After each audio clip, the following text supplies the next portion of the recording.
These polls come after surveys showed neck-and-neck races in other key battleground states.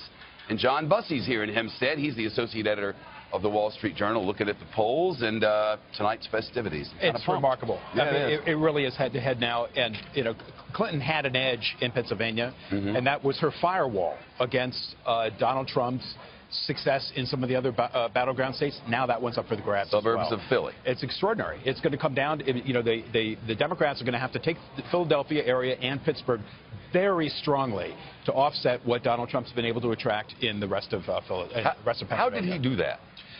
You know something I think that we're seeing in those polls, in the fact that some of the Republican senators are doing a little bit better as well, the fact that Republicans are coming back to the roost.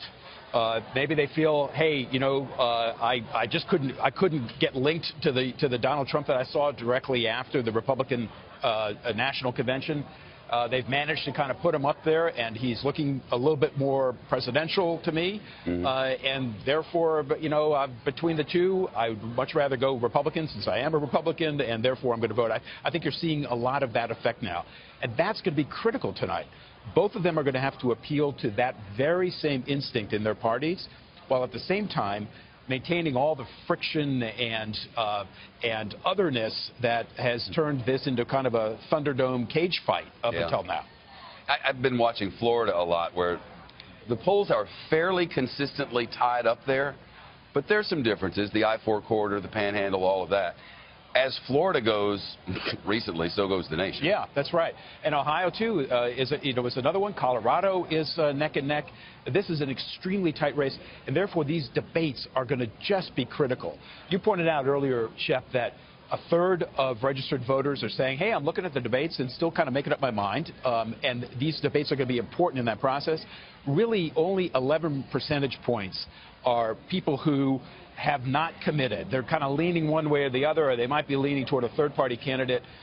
These candidates tonight are going to be trying to appeal to all of those different constituencies, the people that want to see fire in their eyes, the base, the moderates who want to see Donald Trump appealing to minorities, and Clinton appealing across the divide, and then those who have just not made up their mind yet, be convincing enough, being presidential enough to get them off the fence. Well, on this presidential matter, the conventional wisdom around here with all the chattering class seems to be that the bar is a different height for the two candidates. That, and this is what you'll hear and read all day if you so choose, that for Donald Trump, you just got to show up and not blow up.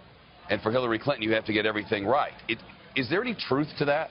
Look, I mean, the chattering class, the conventional wisdom, the mainstream press, all of these words have gotten kind of, negative tones. But it is the gathered wisdom of people who watch these things. And I got to say that the bar has been low for Donald Trump. Yeah. And he's been getting over it. And he's been having some success with his own party. Hillary Clinton, she can't come on as this policy wonk that's going to turn a chunk of her own party off at this point. They want the Bernie Sanders fire. Both of them could benefit from a little bit of humor, which we have not really seen in this. We've seen it incredibly effectively used by Ronald Reagan, by John Kennedy. Maybe somebody along the way is going to have injected a little bit of that in here as well. Maybe they will. That would help.